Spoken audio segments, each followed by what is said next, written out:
ವಿಡಿಯೋದಲ್ಲಿ ಮಧ್ಯಾಹ್ನ ಮಾಡ್ಕೊಂಡಿರೋ ಲಂಚ್ ತೋರಿಸ್ತಾ ಇದ್ದೀನಿ.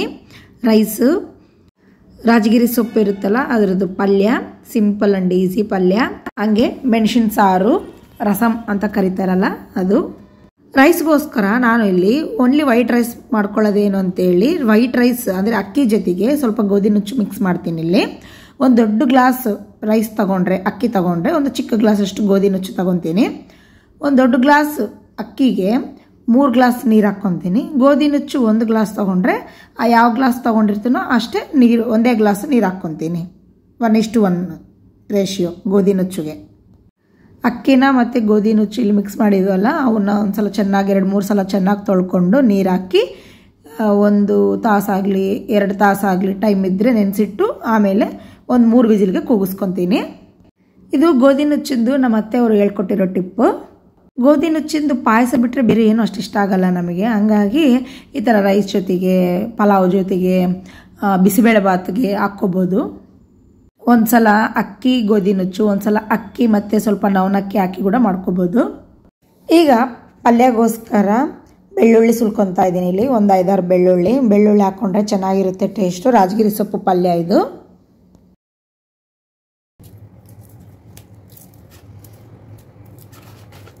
ಸೊಪ್ಪು ಕಟ್ ಮಾಡ್ಕೊಳ್ಳೋದೇ ಒಂದು ದೊಡ್ಡ ಪ್ರಾಸೆಸ್ಸು. ಸೊಪ್ಪೊಂದು ಕಟ್ ಮಾಡಿ ರೆಡಿ ಇಟ್ಕೊಂಡ್ಬಿಟ್ಟಿವಿ ಅಂದರೆ ಇನ್ನು ಉಳಿದಿರೋ ಪ್ರಾಸೆಸ್ ಬೇಗ ಆಗುತ್ತೆ. ಹಿಂದಿನ ದಿನವೇ ಕಟ್ ಮಾಡಿ ಒಂದು ಬಾಕ್ಸಲ್ಲಿ ಹಾಕಿ ಇಟ್ಕೋಬೋದು, ಇಲ್ಲ ಆವಾಗಿಂದ ಆವಾಗ ಕಟ್ ಮಾಡಿ ನಾವು ಪಲ್ಯ ಮಾಡ್ಕೋಬೋದು. ನಾನು ರೀಸೆಂಟ್ ಟೈಮಲ್ಲಿ ಜಾಸ್ತಿ ಕೇಳಿರೋದು ಸೊಪ್ಪನ್ನು ಫಸ್ಟ್ ತೊಳಿಬೇಕಂತೆ, ಆಮೇಲೆ ಕಟ್ ಮಾಡಬೇಕಂತೆ. ಇಲ್ಲಿ ನಾವು ಫ್ರೈ ಮಾಡ್ತಾ ಇದ್ದೀವಲ್ಲ, 1-2 ಕಟ್ ಹಾಕ್ಕೋಬೋದು. ಯಾಕಂದರೆ ಫ್ರೈ ಆದಾಗ ಸೊಪ್ಪು ಸ್ವಲ್ಪ ಆಗಿಬಿಡುತ್ತಲ್ಲ ಕ್ವಾಂಟಿಟಿ. ಹಂಗಾಗಿ ನಾನು ಇಲ್ಲಿ 2 ಕಟ್ ತೊಗೊಂಡಿದ್ದೀನಿ. ರಾಜಗಿರಿ ಸೊಪ್ಪು ಅಂತಾರೆ, ಹರಿವೆ ಸೊಪ್ಪು ಅಂತಾರೆ, ತೆಲುಗುದಲ್ಲಾದರೆ ತೋಟಕೂರ ಅಂತಾರೆ.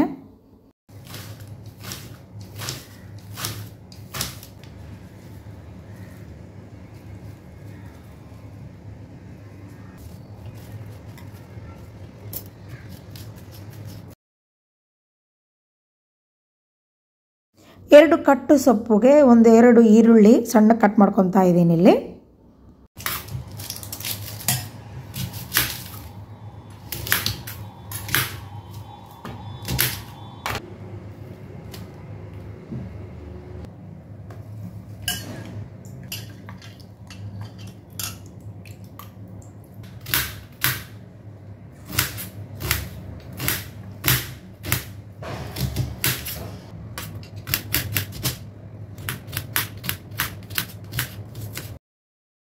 ನಾನಿಲ್ಲಿ ಹಸಿಮೆಣ್ಸಿನ್ಕಾಯಿ ಹಾಕಿ ಪಲ್ಯ ಮಾಡ್ತಾ ಇದ್ದೀನಿ. ಹಂಗಾಗಿ ಇಲ್ಲಿ 4 ಮೆಣಸಿನ್ಕಾಯಿನ ಸಣ್ಣಕ್ಕೆ ಕಟ್ ಮಾಡ್ಕೊತಾ ಇದ್ದೀನಿ. ಇಲ್ಲ ಖಾರದ ಪುಡಿ ಕೂಡ ಹಾಕ್ಕೋಬೋದು.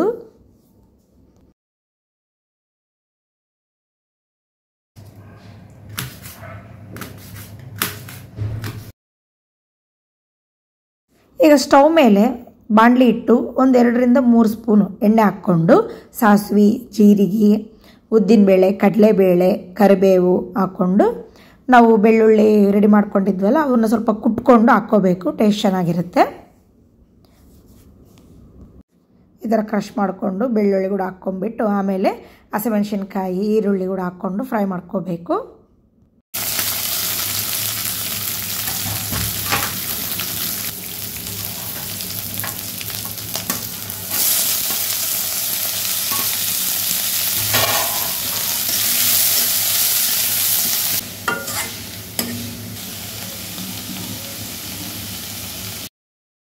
ಈರುಳ್ಳಿ ಕಲರ್ ಸ್ವಲ್ಪ ಚೇಂಜ್ ಆದಮೇಲೆ ನಾವು ಕಟ್ ಮಾಡಿ ರೆಡಿ ಮಾಡಿ ಇಟ್ಕೊಂಡಿರೋ ಸೊಪ್ಪು ಹಾಕ್ಕೊಂಡು ಫ್ರೈ ಮಾಡ್ಕೋಬೇಕು. ಮೀಡಿಯಮ್ ಫ್ಲೇಮಲ್ಲಿ ಫ್ರೈ ಮಾಡ್ಕೋಬೇಕು. ಮಧ್ಯದಲ್ಲಿ ತರಕಾರಿ ಆಡಿಸ್ತಾ ಇರಬೇಕು.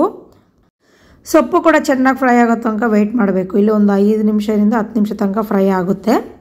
ಆ ಸೊಪ್ಪಲ್ಲಿ ಇರೋ ನೀರಿನ ಅಂಶ ಹೋಗೋ ತನಕ ಫ್ರೈ ಮಾಡಿ ಈಗ 1 ಸ್ಪೂನ್ ಉಪ್ಪು, 1 ಸ್ಪೂನ್ ಅರಿಶಿನ ಪುಡಿ ಹಾಕ್ಕೊಂಡು 1 ನಿಮಿಷ ಫ್ರೈ ಮಾಡ್ಕೊಂಡ್ಬಿಟ್ಟು ಸ್ಟವ್ ಆಫ್ ಮಾಡ್ಕೋಬೇಕು. ಪಲ್ಯ ರೆಡಿ ಆಗುತ್ತೆ. ಈ ಟೈಮಲ್ಲಿ ಸ್ಟವ್ ಆಫ್ ಮಾಡ್ಕೊಂಡೇನು ನಾನು. ಈಗ ರಸಮ್ಗೋಸ್ಕರ, ಅದೇ ಸಾರಿಗೋಸ್ಕರ ಸ್ಟವ್ ಮೇಲೆ ಒಂದು ಪಾತ್ರೆ ಇಟ್ಟು ನಮಗೆ ಎಷ್ಟು ಸಾರು ಬೇಕೋ ಅಷ್ಟು ನೀರು ಹಾಕ್ಕೊಂಡಿದ್ದೀನಿ. ಸ್ವಲ್ಪ ಹುಣಸೆ ಹಣ್ಣನ್ನು ತೊಳೆದು ಹಾಕ್ಕೊಂಡಿದ್ದೀನಿ. ಒಂದು ಅರ್ಧ ಸ್ಪೂನಷ್ಟು ವಾಮ್ ಕಾಳು ಅಂತೀವಲ್ಲ, ಅಜ್ವಾನು, ಅದನ್ನು ಹಾಕಿದ್ದೀನಿ. ಒಂದು ಅರ್ಧ ಸ್ಪೂನು ಅರಿಶಿನ ಪುಡಿ. ಎಲ್ಲ ಸುಮ್ಮನೆ ಹಿಂಗೆ ಹಾಕ್ಕೊಳ್ಳೋದು, ಕುದಿಯೋದಕ್ಕೆ ಇಡೋದು. ಹಂಗೈದು ಪ್ರಾಸೆಸ್ಸು, ಈಸಿ ಪ್ರಾಸೆಸ್ಸು. ಒಂದು ಟೊಮೆಟೊ ಹಣ್ಣು ಇಲ್ಲ 2 ಟೊಮೆಟೊ ಹಣ್ಣು ಉದ್ದಕ್ಕೆ ಕಟ್ ಮಾಡಿ ಹಾಕ್ಕೊಂಡಿದ್ದೀನಿ. ಒಂದು ಅರ್ಧ ಸ್ಪೂನು ಜೀರಿಗೆ. ಈಗ ಇಲ್ಲಿ ನಾವು ಕುದಿಯೋದಕ್ಕೆ ಬಿಡೋಣ ಇದನ್ನು. ಇದು ಕುದೀತಾ ಇರುತ್ತೆ ಅಷ್ಟರೊಳಗೆ ನಾವಿಲ್ಲಿ ಪೌಡರ್ ಪ್ರಿಪೇರ್ ಮಾಡ್ಕೊಳ್ಳೋಣ, ಮಸಾಲೆ ಪೌಡರು. ಅದ್ರಗೋಸ್ಕರ 2 ಸ್ಪೂನು ತೊಗರಿಬೇಳೆ, 1 ಸ್ಪೂನ್ ಉದ್ದಿನಬೇಳೆ, 4 ರಿಂದ 5 ಒಣಮೆಣಸಿನ್ಕಾಯಿ, 1 ಸ್ಪೂನಷ್ಟು ಮೆಣಸು, ಸ್ಪೂನ್ ಜೀರಿಗೆ, 1 ಸ್ಪೂನ್ ಕೊತ್ತಂಬರಿ ಕಾಳು ಇವೆಲ್ಲ ಬೇಕಾಗುತ್ತೆ ಅದು ಮಸಾಲೆ ಪುಡಿಗೋಸ್ಕರ. ಈಗ ಸ್ಟವ್ ಮೇಲೆ ಒಂದು ಸಣ್ಣದ ಪಾತ್ರೆ ಇಟ್ಟು ಅದರಲ್ಲಿ ಸ್ವಲ್ಪ ತೊಗರಿಬೇಳೆ ಉದ್ದಿನಬೇಳೆ ಇರ್ತಾವಲ್ಲ ಅವನ್ನೊಂದ್ಸಲ ಫ್ರೈ ಮಾಡಿ ಅದರಲ್ಲೇ ಉಳಿದಿರೋ ಮಸಾಲೆ ಐಟಮ್ಸ್ ಇದಾವಲ್ಲ ಅವನ್ನೆಲ್ಲ ಕೂಡ ಹಾಕಿ ಫ್ರೈ ಮಾಡ್ಕೋಬೇಕು. ಈಗ ಇವೆಲ್ಲ ಸ್ವಲ್ಪ ಕಲರ್ ಚೇಂಜ್ ಆಗೋ ತನಕ ಲೋ ಫ್ಲೇಮಲ್ಲೇ ಫ್ರೈ ಮಾಡ್ಕೋಬೇಕು. ಕಲರ್ ಚೇಂಜ್ ಆದಮೇಲೆ ಇವನ್ನೆಲ್ಲ ಒಂದು ಪ್ಲೇಟಿಗೆ ತಗೊಂಡು ತಣ್ಣಗಾಗೋದಕ್ಕೆ ಬಿಡೋಣ. ಅಷ್ಟರೊಳಗೆ ಇಲ್ಲಿ ಒಣಮೆಣಸಿನ್ಕಾಯಿ ಕೂಡ ಫ್ರೈ ಮಾಡಿ ಅವನ್ನು ತಣ್ಣಗಾದ್ಮೇಲೆ ಒಂದು ಮಿಕ್ಸಿ ಜಾರ್ ತಗೊಂಡು ಒಣಮೆಣಸಿನ್ಕಾಯಿ ಹಾಕಿ ಫಸ್ಟು ಒಂದು ರೌಂಡ್ ಮಿಕ್ಸಿ ಮಾಡಿ ಇನ್ನು ಅದರಲ್ಲೇ ಉಳಿದಿರೋ ಮಸಾಲೆ ಐಟಮ್ಸ್ ಇದಾವಲ್ಲ ಅವನ್ನೆಲ್ಲ ಕೂಡ ಹಾಕಿ ಮಿಕ್ಸಿ ಮಾಡಿ ಪೌಡರ್ ಮಾಡಿ ರೆಡಿ ಮಾಡ್ಕೊಳ್ಳೋದು. ಪೌಡರ್ ರೆಡಿ ಆಗಿದೆ. ಇಲ್ಲಿ ಸಾರು ಕೂಡ ಕುದೀತಾ ಇದೆಯಲ್ಲ, ಈ ಟೈಮಲ್ಲಿ ನಾವು ಮಸಾಲೆ ಪೌಡರ್ ಐತಲ್ಲ ಅದನ್ನು 2 ಸ್ಪೂನಿಂದ 3 ಸ್ಪೂನು ನಮಗೆ ಖಾರ ಮಸಾಲೆ ಟೇಸ್ಟು ಅದು ಕ್ವಾಂಟಿಟಿ ರಸಮ್ ಕ್ವಾಂಟಿಟಿ ನೋಡಿಕೊಂಡು ಒಂದು 2 ರಿಂದ 3 ಸ್ಪೂನ್ ಹಾಕ್ಕೊಂಡು ಇನ್ನೂ ಒಂದು 2-3 ನಿಮಿಷ ಕುದಿಸ್ಕೋಬೇಕು.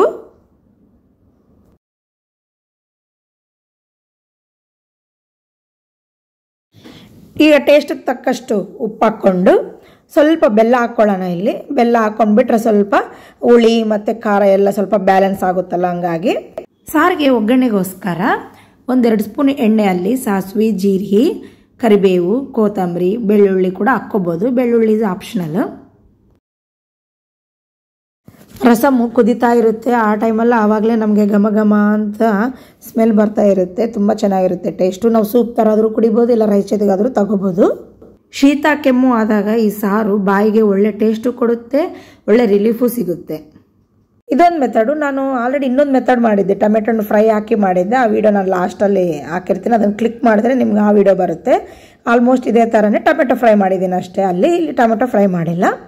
ಟೊಮೆಟೊ ಹಾಕದೆ ಕೂಡ ಮಾಡ್ತಾರೆ, ಅದು ನಾನು ಯಾವಾಗನ ಮಾಡ್ಕೊಂಡಾಗ ಅದನ್ನು ವಿಡಿಯೋ ಹಾಕ್ತೀನಿ. ರೈಸ್ ಕೂಡ ರೆಡಿ ಆಗಿದೆ, 3 ವಿಸಿಲ್ಗೆ ಕೂಗಿಸ್ಕೊಂಡಿದ್ದೆ.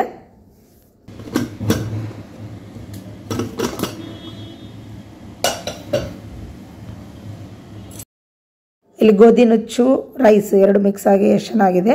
ನಮಗೆ ಗೋಧಿ ನುಚ್ಚು ತಿಂತಾ ಇದೆ ಅನ್ನೋ ಫೀಲಿಂಗ್ ಅಷ್ಟು ಗೊತ್ತಾಗೋದಿಲ್ಲ. ಮಕ್ಕಳು ಕೂಡ ತಿನ್ಬೋದು, ಚೆನ್ನಾಗಿರುತ್ತಲ್ಲ, ಏನಷ್ಟು ಅನಿಸೋದಿಲ್ಲ.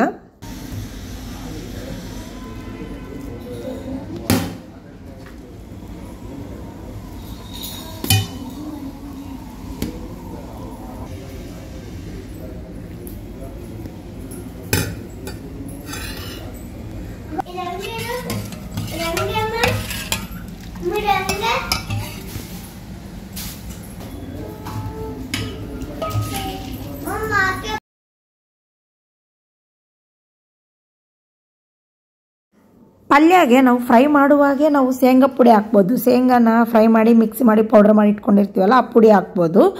ಇಲ್ಲ ಅಂದರೆ ಶೇಂಗಾ ಚಟ್ನಿ ಪುಡಿ ಇರುತ್ತಲ್ಲ, ನಾವು ಆಲ್ರೆಡಿ ಅದರಲ್ಲಿ ಒಣಮೆಣಸಿನ್ಕಾಯಿ ಬೆಳ್ಳುಳ್ಳಿ ಎಲ್ಲ ಹಾಕಿರ್ತೀವಲ್ಲ ಆ ಪುಡಿ ಇರುತ್ತಲ್ಲ, ಅನ್ನದ ಜೊತೆಗೆ 1 ಸ್ಪೂನ್ ಎಣ್ಣೆ ಹಾಕ್ಕೊಂಡು ಆ ಚಟ್ನಿ ಪುಡಿ ಹಾಕ್ಕೊಂಡು ಪಲ್ಯ ಮಿಕ್ಸ್ ಮಾಡ್ಕೊಂಡು ತಿನ್ಬೋದು. ಇಲ್ಲ ಡೈರೆಕ್ಟಾಗಿ ಅನ್ನ ಪಲ್ಯ ಕೂಡ ತಿನ್ಬೋದು, ತುಂಬ ಚೆನ್ನಾಗಿರುತ್ತೆ ಟೇಸ್ಟು. ಈರುಳ್ಳಿ ಬೆಳ್ಳುಳ್ಳಿ ಎಲ್ಲ ಹಾಕಿರ್ತೀವಲ್ಲ, ಚೆನ್ನಾಗಿ ಅನಿಸ್ತದೆ.